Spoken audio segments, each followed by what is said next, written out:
不是，万物凝滞的神通已用，起！本不该让你看见，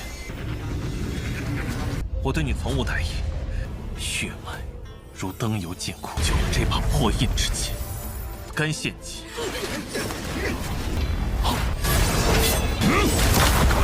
他硬撑着维持石像不散。误不了。 Halo kalian semua, selamat datang di channel Donghua Master. Bagaimana kabar kalian semua? Mimin harap kalian semua baik-baik saja. Dan pada video kali ini kita akan melanjutkan alur cerita dari serial Donghua Renegade Immortal episode ke-150, yang dimana pada cerita sebelumnya Wali melanjutkan perjalanan sampai pada akhirnya menemukan adanya dua orang yang akan membawa Walin ke masalah baru yang bernama Ge-hong dan juga Lin Yuan, yang di sana awalnya Lin Yuan ingin untuk memberikan kompensasi kepada Walin berupa akan membawa Walin ke tempat yang memiliki sebuah harta dari artefak asal yang Walin tertarik. Tetapi singkat cerita, setelah mereka sampai di tempat itu, tiba-tiba saja Lin Yuan menunjukkan bahwasannya ia memiliki segel budak, yang dimana segel budak itu didapatkan secara tidak sengaja karena faktor yang bisa dibilang kutukan karena keluarga Li. Dan di sini Lin Yuan ingin untuk menghilangkan segel itu, dan itu merupakan inti cerita pada cerita sebelumnya. Dan kalau gitu pun sekarang langsung saja kita masuk ke bagian cerita terbaru. Cerita ini berlanjut dengan Walin yang melihat situasi yang sudah membingungkan dan juga kacau, yaitu permasalahan antara Ge-hong dan juga Lin Yuan. Walin langsung mencegah keributan mereka berdua dengan Walin memisahkan Ge-hong dan juga Lin Yuan agar Lin Yuan juga tidak bisa melakukan pengorbanan yang masih belum jelas apa tujuan pengorbanan dari Ge-hong. Yang hal itu seketika membuat Ge-hong bisa kabur dari sana, yang setelahnya Walin pun menghajar Lin Yuan untuk bisa mencegah rencana apapun dari Lin Yuan karena Walin curiga kalau Lin Yuan memiliki tujuan tersembunyi kepada dirinya, yang Walin mencegah hal itu dengan langsung menghajar Lin Yuan sebelum Lin Yuan menjadi ancaman.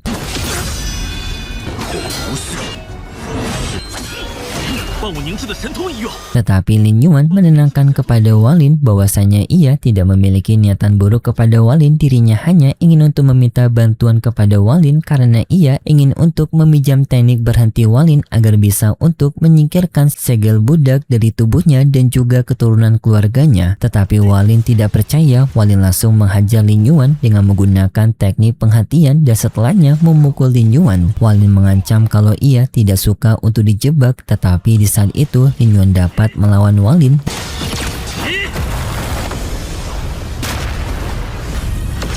Yang tiba-tiba saja Lin Yuan juga seperti mendapatkan kerasukan dengan ia menggunakan teknik larangan penghancurnya yang membuat Walin mundur karena penghancur penghalang itu yang sangat kuat, apalagi memiliki resonansi dengan gunung-gunung yang berada di wilayah ini. Setelahnya Lin Yuan tak disangka ia mampu untuk mengambil kembali Ge-hong yang sebelumnya kabur. Hal ini juga membuat Walin sadar bahwasanya di sekitaran area gunung ini sekarang telah tertutupi oleh segelnya Lin Yuan, membuat Ge-hong tidak bisa kabur dari wilayah ini. Dan setelahnya Ge-hong ia menyimpan kembali Lin Yuan dengan akan membuat Lin Yuan menjadi pengorbanan nantinya.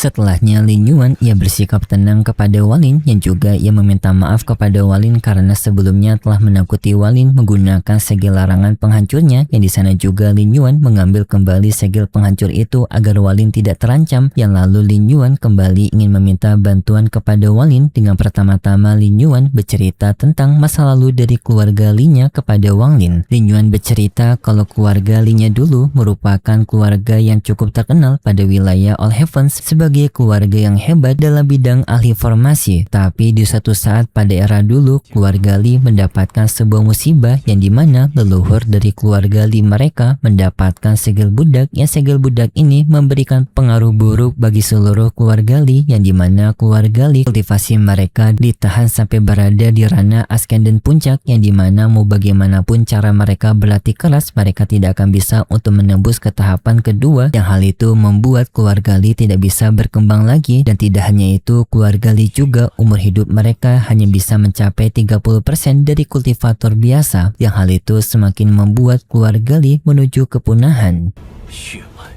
如灯油尽苦，就有这把破印之剑，干献祭。 Karena segel budak ini yang sangat menjengkelkan, setengah dari keluarga Li mereka memutuskan untuk melakukan pengorbanan yang dimana setengah keluarga Li itu mengorbankan esensi darah mereka untuk bisa membentuk sebuah pedang yang dapat menghancurkan segel formasi ini, yang dimana pedang itu merupakan pedang yang dipegang oleh Lin Yuan sekarang. Setelah pedang itu berhasil dibentuk, leluhur dari keluarga Li ingin mencoba untuk menghancurkan segel budak ini, tetapi sayangnya hal itu malah digagalkan oleh keluarga G, yang dengan keluarga G merebut pedang dari keluarga Li yang membuat proses dari penghapusan segel budak ini menjadi gagal. Yang maka dari itu di sini Lin Yuan ingin mengambil kesempatan kedua, yaitu menghapus segel budak ini dengan sekarang ia telah mengambil kembali pedang keluarga Li-nya, yang Lin Yuan juga mengakui kalau sekarang keluarga Li sudah berada di ambang batas, yang dimana sekarang hanya ada 3 dari keluarga Li, yang dimana itu hanya Lin Yuan, ibunya, dan juga saudari perempuannya, dan apalagi ibunya Lin Yuan sekarang sudah sangat tua, jadinya tidak mungkin mengambil tugas ini. Walinya mendengar itu respect kepada Lin Yuan karena mau berjuang untuk keluarganya. Tetapi wali mengatakan kepada Lin Yuan karena Lin Yuan sebelumnya telah mencoba untuk menjebaknya, Walin tidak bisa percaya sepenuhnya kepada Lin Yuan. Lin Yuan memahami hal tersebut, dan di sini pada akhirnya Lin Yuan ia memberikan tawaran kepada Walin, yang dimana Lin Yuan akan memberikan teknik dari segel larangan 18 bunga palm miliknya kepada Walin jika Walin mau untuk membantu dirinya sampai akhir, dan Lin Yuan memberikan bayaran uang muka kepada Walin berupa teknik separuh dari 18 bunga palm miliknya dengan memberikan 13 bagian terlebih dahulu. Untuk sisanya 5 bagian baru akan diserahkan kepada Walin setelah bisa menghilangkan segel budak dari tubuhnya. Walin memeriksa dari larangan 13 bunga palm pemberian dari Lin Yuan, dan di sana Walin melihatnya kalau 13 segel larangan bunga palm ini memang merupakan teknik asli dari bagian 18 segel larangan bunga palm. Dan di sini Walin percaya kepada Lin Yuan, dan Walin bersedia untuk membantu Lin Yuan, tetapi dengan penuh kehati-hatian karena Walin tetap curiga kepada Lin Yuan. Lin Yuan memberitahu kepada Walin untuk bisa menghancurkan segel budak ini, maka di sini mereka harus pergi ke atas gunung, yang di atas gunung itu adanya patung celestial, dan patung celestial itu harus dihancurkan untuk bisa menghilangkan segel budak. Walin menerimanya, dan lalu pun Lin Yuan mengantarkan Walin untuk pergi ke atas gunung. Lin Yuan juga sempat memberitahu kalau teknik dari segel larangan 18 bunga palm ini sebenarnya merupakan teknik yang tidak boleh dibagikan, tetapi karena Walin telah bersedia untuk membantu keluarga Li, maka Lin Yuan tidak keberatan jika harus melanggar aturan dari keluarga Li-nya. Di tengah perjalanan mereka, Lin Yuan juga menunjukkan kemampuan dari batasan segel kunonya.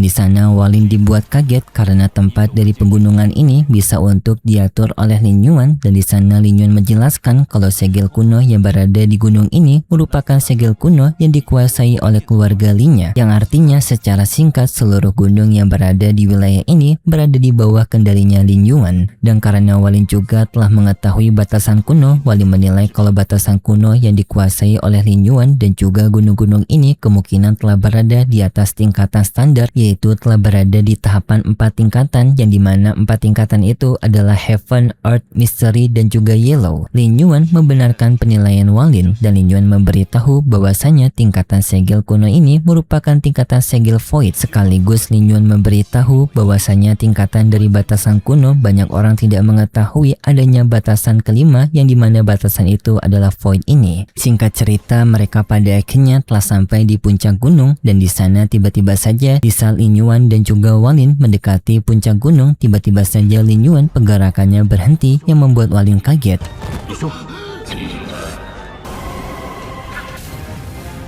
Tetapi kita langsung berpindah di dalam kesadarannya Lin Yuan. Ternyata di dalam kesadarannya Lin Yuan adanya sosok misterius di dalam lautan kesadarannya Lin Yuan, yang dimana sosok misterius itu adalah sang pemilik dari segel budak. Di sini Lin Yuan ia dibuat kaget karena ia baru tahu di dalam lautan kesadarannya adanya kesadaran asing, yang dimana itu adalah si budak abadi. Dan si budak abadi itu memberitahu kepada Lin Yuan bahwasanya ia sudah lama sekali berada di dalam kesadaran dari keluarga keluarga Li, bahkan semenjak dari generasi leluhur keluarga Li yaitu Lin Jialing. Dan plot twistnya di sini sang leluhur abadi memberitahu kepada Lin Yuan bahwasanya orang yang dulu telah menggagalkan leluhur Lin Jialing dalam menghilangkan segel budak ini bukanlah keluarga Ge tetapi dirinya yaitu sang segel budak. Sang segel budak bercerita bahwasanya dulu memang leluhur dari keluarga Ling hendak untuk menghilangkan segel budak ini dengan ingin menghancurkan patung celestial yang berada di atas gunung menggunakan pedang dari keluarga Li, tetapi tindakan itu langsung digagalkan dengan jiwa dari segel budak yang mengendalikan tubuh dari leluhur keluarga Li yang membuat penghancuran itu sepenuhnya digagalkan. Dan ternyata jiwa segel budak ini memiliki tujuan lain yang dimana dengan membangkitkan majikan celestialnya, yang dimana waktu itu juga leluhur dari keluarga Li ditemui oleh keluarga Ge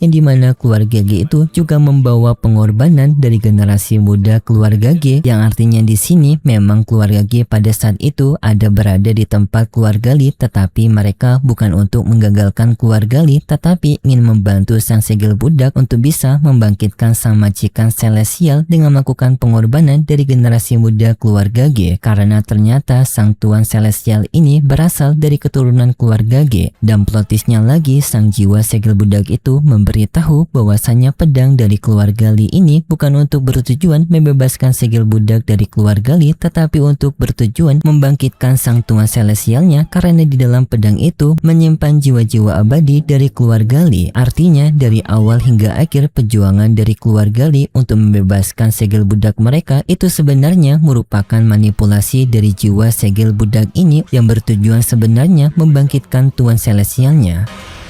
你走的每一步都是我的棋子，只为让你带我来。 Dan sang jiwa segel budak memberitahu kalau dulu mereka pernah gagal karena adanya sebuah masalah, tetapi masalah itu akhirnya bisa dibereskan dengan di sini mendapatkan bantuan dari Wang Lin. Lin Yuan yang mendengar semua itu seketika ia sangat terpukul karena ternyata dari awal ia berjuang untuk menghancurkan segel budak itu, ternyata semua itu sia-sia. Dari awal perjuangan ia untuk menghancurkan segel budak itu ternyata telah dimanipulasi oleh sang jiwa segel budak untuk bisa dimanfaatkan dalam pembangkitan leluhur celestialnya.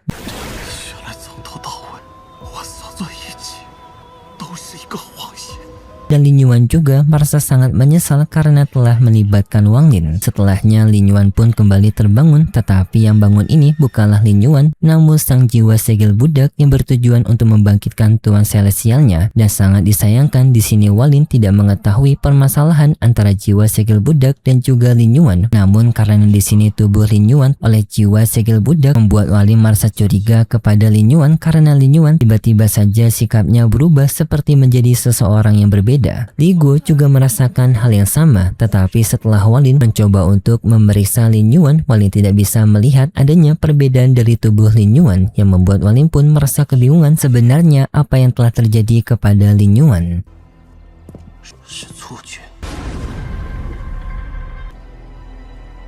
Singkat cerita, setelah Wang Lin sampai di lokasi dari patung celestial, di sana Wang Lin tiba-tiba saja mendapatkan ingatan dari patung celestial itu, yang di dalam ingatan patung itu Wang Lin melihat adanya peperangan yang telah terjadi pada alam peri guntur, yang peperangan tersebut adanya tokoh utama bernama Gu Ziyuan, yang dimana Gu Ziyuan ini adalah sosok patung celestial sewaktu ia masih hidup, yang dimana singkat cerita Gu Ziyuan dalam pertarungan dari alam peri guntur itu ia mengalami kekalahan yang membuat ia tumbang.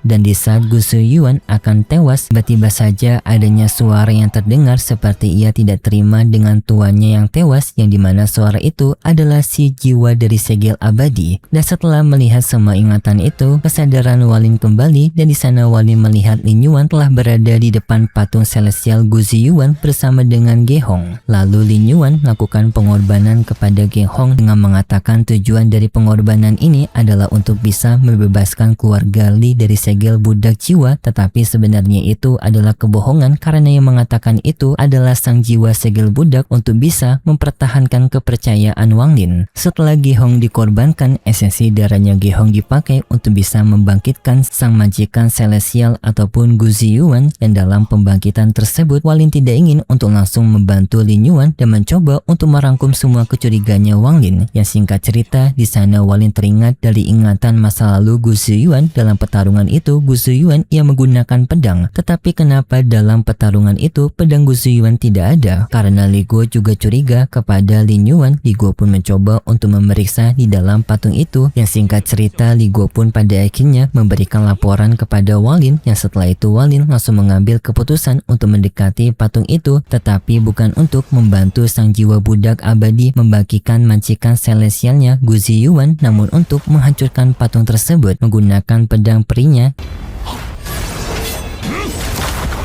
它硬撑着维持石像不散。 Yang setelah dihancurkan ternyata di dalam patung itu merupakan pedang dari Gu Ziyuan. Sang jiwa budak abadi pun seketika dibuat kaget dan mempertanyakan apa yang telah Wang Lin lakukan, dan hal ini tidak sesuai dengan perjanjian sebelumnya kalau Wang Lin harus membantu dirinya. Wang Lin pun menjawab bahwasanya perjanjian sebelumnya kalau ia berjanji membantu Lin Yuan dan bukan membantu kamu. Yang di sini Wang Lin artinya telah mengetahui kalau tubuhnya Lin Yuan bukan dikendalikan oleh Lin Yuan tetapi sang jiwa budak abadi, dan ternyata sang jiwa budak abadi ini merupakan jiwa pedang peri dari Gu Ziyuan. Wang Lin berniat untuk pergi dari sana, tetapi sang jiwa budak abadi ia tidak membiarkan Wang Lin pergi. 我的戒语，你挥之成影。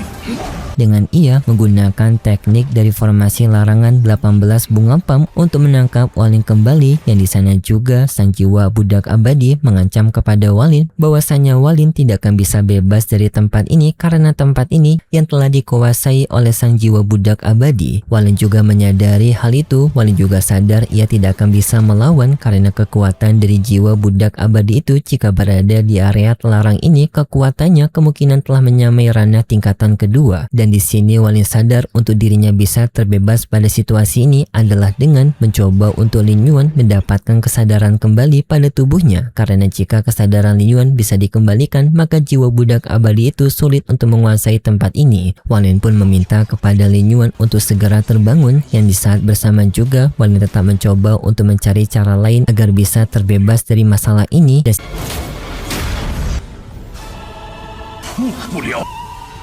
singkat cerita, Wang Lin pada akhirnya sadar bahwasanya sang Master Celestial dari jiwa budak abadi ini sebenarnya ia tidak ingin untuk dibangkitkan karena waktu sebelumnya mencoba untuk membangkitkannya menggunakan esensi darahnya Gehong. Sang Master Celestial Gu Ziyuan ia justru malah seperti sedang menangis menggunakan esensi darahnya Gehong, mengartikan bahwasanya Gu Ziyuan sebenarnya tidak ingin dibangkitkan menggunakan cara yang kejam, yaitu menggunakan esensi jiwa dari keturunannya. Seketika juga hal ini membuat Wang Lin sadar sebenarnya sang jiwa budak abadi ini tidak membutuhkan bantuan Wang Lin dengan mantra penghentiannya, tetapi justru membutuhkan Wang Lin karena Wang Lin memiliki harta dari cambuk karma ataupun harta dari cambuk sebab akibat, yang dimana dengan cambuk itu maka akan bisa untuk bisa merubah hati dari Tuan Celestial yang awalnya tidak ingin dibangkitkan, tetapi dengan cambukan sebab akibat maka akan bisa merubah keinginan dari Master Gu Ziyuan menjadi ia mau untuk dibangkitkan. Wang Lin juga langsung memberitahu semuanya kepada sang jiwa budak abadi bahwasanya tuannya Gu Ziyuan ia tidak ingin dibangkitkan oleh sang jiwa budak abadi. Yang perkataan itu seketika membuat sang jiwa budak abadi ia seketika kaget.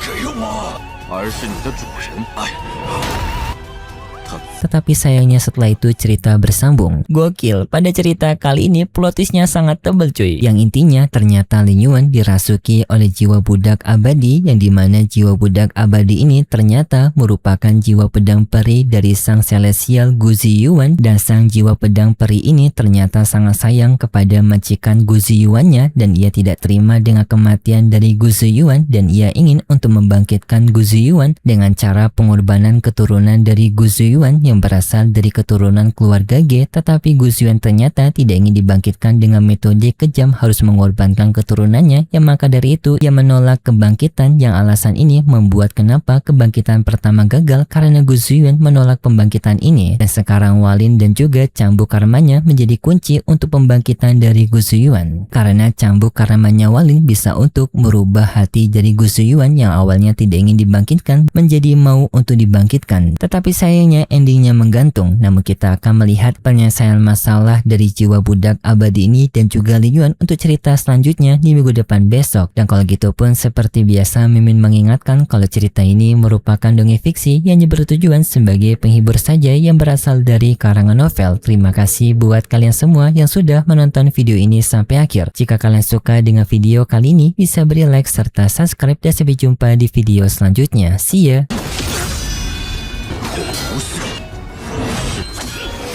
万物凝滞的神通一用，起！